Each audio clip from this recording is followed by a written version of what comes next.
नमस्कार, जय हिंद, जय Bharat and welcome to Dave talks. This is Aadi Chint. कुछ तो चल रहा है। क्या चल रहा है इसके बारे में थोड़ी सी बात करते हैं। क्या चल रहा है, जयशंकर साहब इस टाइम पे यूएसए के अंदर हैं। और इंटरेस्टिंगली हमको ये दिखता है कि जयशंकर साहब जिस टाइम पे यूएसए के अंदर हैं, भारत की तरफ से गहरे राज्य के कई तटुओं पे बहुत जोर से झटके मारे जा रहे हैं। ये झटके शुरू हुए, आपको याद होगा, डोनाल्ड लू की विजिट थी यहाँ पर, जो डोनाल्ड रजीम चेंज लू काफी आता है इधर पे, रजीम चेंज ऑपरेशंस और यहाँ की ऑपोजिशन और पता नहीं किस किस को ब्रीफिंग करके जाता है। उसके विजिट के टाइम पे अगर आप देखें तो यहाँ पर भारत की तरफ से एक झटका मारा गया।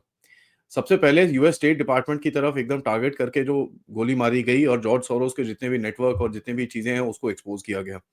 तो इसके ऊपर काफी बवाल मचा और यूएसए की तरफ से जो जवाब आया कि भाई हम तो डिसअपॉइंटेड हैं कि यूएसए स्टेट डिपार्टमेंट की तरफ इतनी तगड़ी तरह से फिंगर पॉइंटिंग की गई है। तो लेकिन सबको लगा कि भाई ये प्रीटी मच एक सेपरेट इंसिडेंट है और इसके बाद पता नहीं क्या होगा। ये कहानी कहीं खत्म नहीं हुई है। ये कहानी अभी धीरे-धीरे करके आगे चल रही है।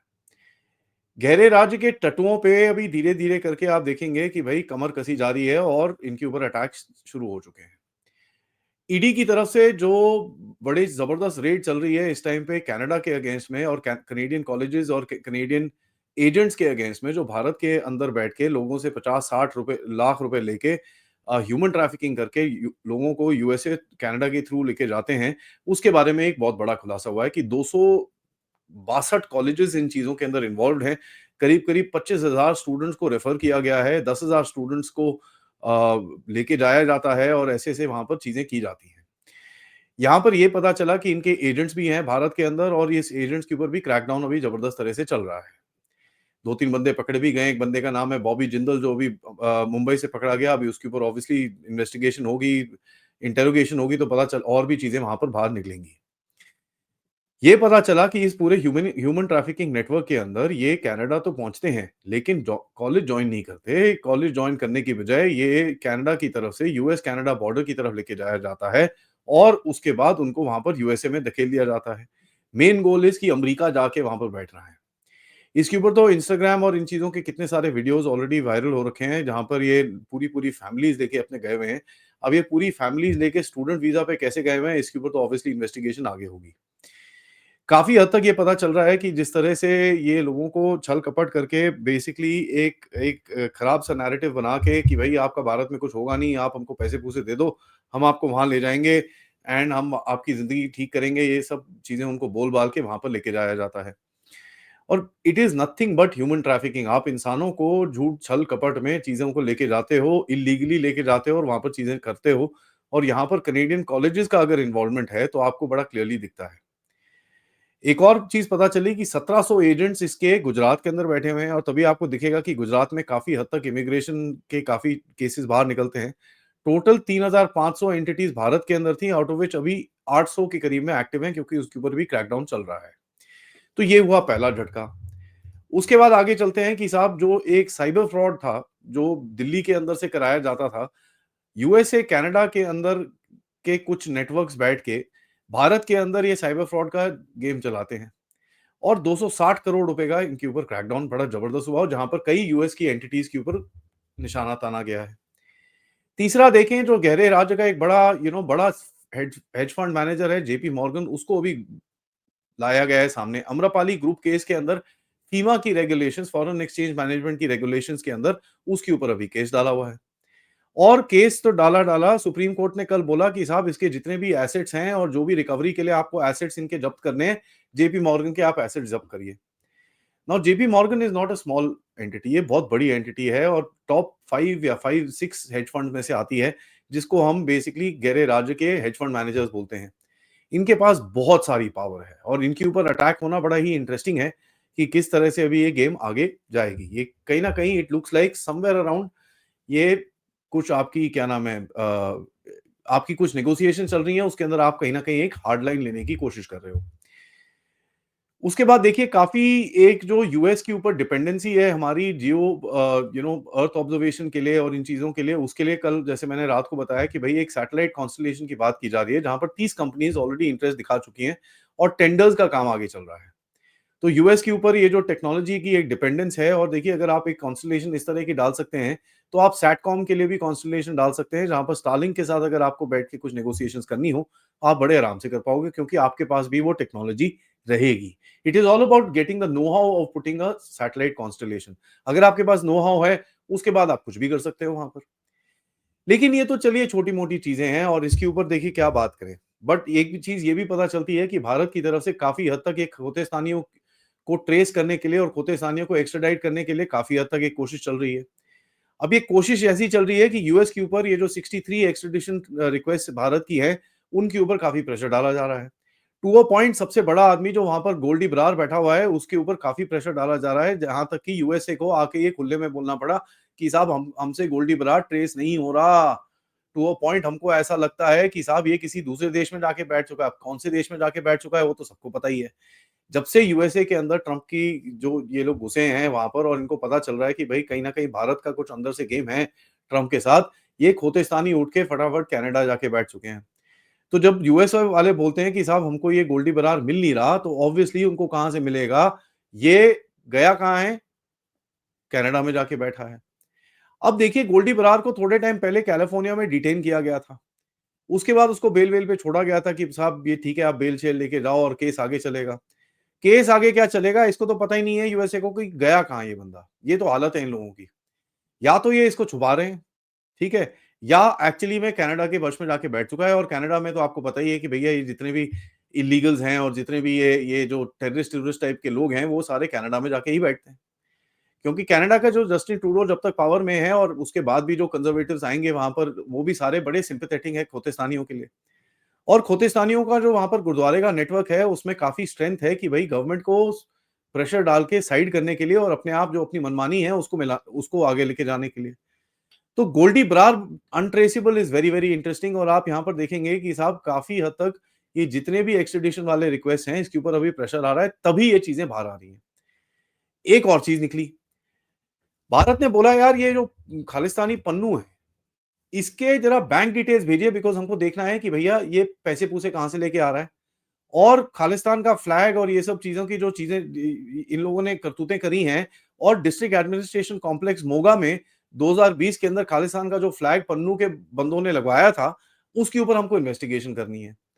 अब अमेरिका को पता है यार अगर ये पूरी चीज़ बाहर दे दी तो भैया बैंड ही बज जाएगी क्योंकि ये पन्नू के तो सारे बैंक अकाउंट डिटेल्स ये वो सब कुछ निकल जाएगा, सारी डिटेल हाथ से निकलेगी। तो उसके ऊपर भी प्रेशर आ रहा है। तो अभी कहते हैं नहीं, नहीं, नहीं यार हम ये शेयर नहीं कर सकते क्योंकि प्राइवेसी है, ये है, वो यूएस सिटीज़न है, ये सब चीज़ें। थैंक गॉड ये नहीं बोला कि भैया वो भी गायब हो रखा है, हमको पता ही नहीं है कहाँ पर। अब सीआईए का एसेट है, ऐसे थोड़ी हो सकता है कि वो गायब हो जाए। यहाँ पर अभी ये जिस तरह की इनकी गतिविधियाँ चल रही हैं, ये देख के तो अभी बड़ा क्लियरली दिखता है कि भई अमेरिका इन लोगों को या प्रोटेक्ट तो कर ही रहा है, उसके बाद उसमें तो कोई डाउट नहीं है, लेकिन ये कहीं न कहीं अमेरिका के एसेट्स भी दिखते हैं। और जिस तरह से इनके ऊपर कवर अप चल रहा है, ये भी पता चलता है कि भारत की तरफ से काफ़ी प्रेशर है। ऑफ कोर्स अभी जयशंकर साहब वहाँ पर गए हुए हैं अमेरिका और अमेरिका में जाके आपको पता ही है कि यूनुस के ऊपर जो यूनुस की गवर्नमेंट जो भी बैठी है यहाँ पर, उसके ऊपर भी कुछ एक्शन लेने की बातें चल रही हैं। और ये चीज़ मैं नहीं बोल रहा, ये चीज़ भारत नहीं बोल रहा, ये चीज़ बांग्लादेश में लोग बोल रहे हैं कि यार ये अमेरिका गया हुआ है, यहाँ पर हमारी गवर्नमेंट के साथ क्या होने वाला है अभी?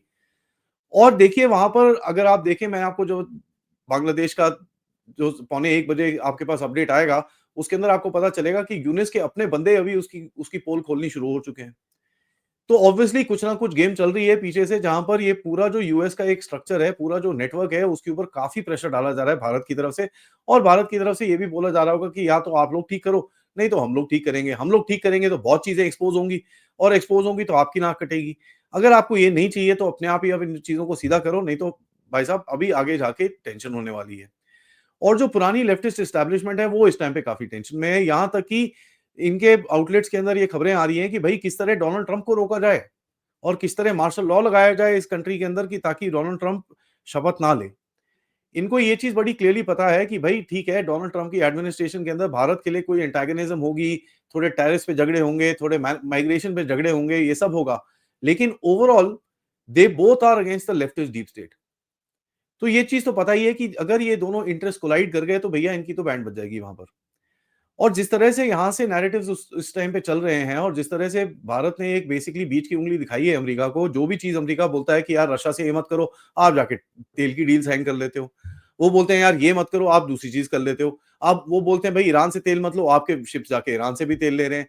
तो काफ़ी हद तक आप एक बेसिकली उसको एक एंटागोनिज़्म की तरफ लेके जा रहे हो कि साहब आप जो बोलोगे हम नहीं सुनेंगे। हमको जो नेशनल इंटरेस्ट में करना है वो करेंगे, और यही चीज़ यूएस जाने से पहले जयशंकर जी ने भी बोली कि हमारी पर आप जितना मर्ज़ी प्रेशर डाल लो, भारत के नेशनल इंटरेस्ट के तरफ से हम दूर नहीं जाएँगे, और जो भी हमको अपने नेशनल इंटरेस्ट की तरफ करना है, हम करेंगे। और यहाँ तक कि ग्लोबल अफेयर्स के अंदर भी हम अपना नेशनल इंटरेस्ट लगाएँगे, और जिस तरह से भी हमको कार्यवाही करनी है, हम करेंगे। हिस्ट्री में ऐसा कुछ हुआ नहीं कि जहाँ पर आपने भारत को इतना इन्फ्लुएंस करा हो कि अपना पूरा नज़रिया चेंज करें, और ना आज के बाद होगा, आप जितना मर्ज़ी प्रेशर डाल दो। ये चीज़ बड़ा क्लियरली जयशंकर जी ने बोली थी बिफोर ही लेफ्ट। यहाँ पर देखिए उनकी एनएसए के साथ मीटिंग हो रही है, जेक सलिवन के साथ, और ये वही जेक सलिवन है, जिसके साथ यूनुस की थोड़े टाइम पे पहले बात हुई थी। तो ऑब्वियसली कुछ ना कुछ प्रेशर गया होगा, जेक सलिवन को भी पता होगा यार ये जयशंकर आएगा, प्रेशर डालेगा, तो भैया इससे पहले एक स्टेटमेंट तो डलवा लो। ठीक है, दरवाजे के पीछे जो जूते पड़ेंगे वो अलग चीज़ है, बट एटलीस्ट एक स्टेटमेंट तो डलवा लो कि देखो यार हमने तो प्रेशर डाला है, एक टॉकिंग पॉइंट मिल जाता है। अब एक टॉकिंग पॉइंट के हिसाब से देखें तो एक चावल का भी ये थोड़ा टॉकिंग पॉइंट बनेगा भारत का, क्योंकि भारत बोलेगा देखो भाई आप लोगों ने किस किस किस गधे को खड़ा किया है।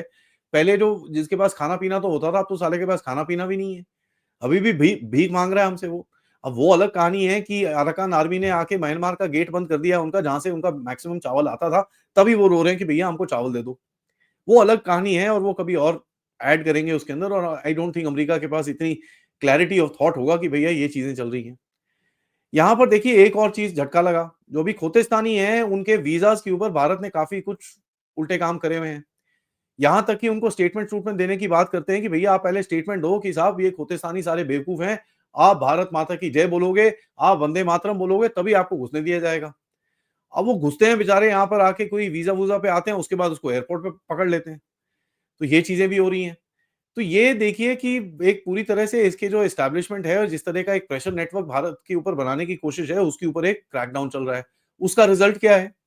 पंजाब में 8-10 बॉम्ब एक्सप्लोजन्स होने शुरू हो जाते हैं, जहाँ पर अभी इतने टाइम तक खोतेस्तानी का ये ऊपर-नीचे चल रहा था, एक बारी भी एक्सप्लोजन नहीं हुआ। सडनली 8 एक्सप्लोजन होने शुरू हो जाते हैं, तो obviously there is some sort of a resistance coming from that side. But resistance से पीछे हमको हटना नहीं है, क्योंकि अगर आप देखें इस टाइम पे मणिपुर में भी और पंजाब में भी, दोनों के अंदर ऐसे-ऐसे वायलेंस के इंसिडेंट्स हो रहे हैं, ताकि आपकी जरा अटेंशन को डाइवर्ट किया जाए और बताया जाए कि भई भारत एक वीक नेशन है, और ये देखिए बांग्लादेश को सँभाल नहीं पाते, आप इसको नहीं सँभाल पाते, उसको नहीं सँभाल पाते, ये एक नैरेटिव बनाने की कोशिश की जा रही है। खैर बांग्लादेश में तो हमने घुसना नहीं है, क्योंकि बड़ा क्लियर है कि भई this is a trap that the Americans want us to enter. और देखिए अभी हमारे को क्या करना है, we have to relax and be patient, ठीक है? Think about our decisions and then go forward and do them. End game Bangladesh के अंदर मैं काफ़ी टाइम से ये चीज़ बोल रहा हूँ, विल बी कोवर्ट। ओवर्टली आपको कुछ नहीं करने की ज़रूरत, कोवर्टली गेम खेलिए इनके साथ, and that's how it will actually show down. और ये चीज़ अमेरिका को भी पता है कि भाई ज्योग्राफिकल लोकेशन क्या है बांग्लादेश की, और किस तरह भारत उस जगह को इन्फ्लुएंस कर सकता है। लास्ट में मैं आपको बताऊं कि भाई ऑस्ट्रेलियन गवर्नमेंट के ऊपर भी काफ़ी प्रेशर डला पिछले 1-2 दिन में। हमने देखा जो ये मैच चल रहे हैं, वहाँ पर खालिस्तानी रैली चलनी शुरू हो गई। अब खालिस्तानी रैली चलनी शुरू हो गई, तो यहाँ से प्रेशर आया कि भाई साहब ये बेवकूफ़ी क्या है, इसको ज़रा बंद करो, नहीं तो फिर देखेंगे, फिर हम आपको आगे देखते हैं क्या करना है। टू अ पॉइंट कि पन्नू का एक बड़ा ज़बरदस्त जो एलाय है, गुरमिंदर सिंह, जो बेसिकली पन्नू ऑफ ऑस्ट्रेलिया है, उसको कल अरेस्ट कर लिया। तो एक प्रेशर टैक्टिक भारत की तरफ से आपको दिखती है, ये जितने भी वेस्टर्न टट्टूज़ हैं, इनके ऊपर काफ़ी हद तक प्रेशर डालने की कोशिश की जा रही है, और ये इंटरेस्टिंगली तभी हो रहा है जब जयशंकर साहब अमेरिका के अंदर हैं। So but obviously there is a connection, and but obviously there are negotiations happening. इस नेगोशिएशन का क्या अंत आएगा, क्या चीज़ आगे जाएगी, इसके बारे में थोड़ा आगे जाके बात करेंगे। But these are very interesting incidents, जिसके ऊपर हमको एकजुट में एक कंबाइंड नज़र बना के रखनी पड़ेगी। Thank you so much for watching this video. ये वीडियो को लाइक करिए, सब्सक्राइब करिए चैनल को अगर आपने नहीं करा है, most importantly share this with your friends and families. हम लोग आज दोपहर को मिलेंगे मेजर जनरल राजीव नारायणन से, जिससे हम बात करेंगे भाई भारत और रशिया के बीच में क्या-क्या संबंध है, और कैसे अभी घेरे राज्य को और भी झटके मारे जाएंगे। और दूसरा हम बात करेंगे आज रात को लेफ्टिनेंट जनरल दुष्यंत सिंह से, जहां पर हम बात करेंगे भाई पाकिस्तान और अफगानिस्तान के अंदर बीच में ये क्या होने वाला है। ये बहुत बड़ी झड़प होने वाली है, जो पाकिस्तान के लिए एक ब्लैक होल है, कि क्या स्टोरी है इस चीज की, तो उनसे हम बात करेंगे। और जनरल दुष्यंत सिंह बहुत टाइम के बाद आ रहे हैं चैनल के ऊपर, तो please come in large number so that we encourage him. आप लोग इस चैनल की तरफ कंट्रीब्यूट भी कर सकते हैं यूजिंग द क्यूआर कोड, या फिर पेपैल, या फिर सुपर स्टिकर, सुपर चैट्स, या आप मेंबर्स भी बन सकते हैं। तब तक जय हिंद, जय भारत।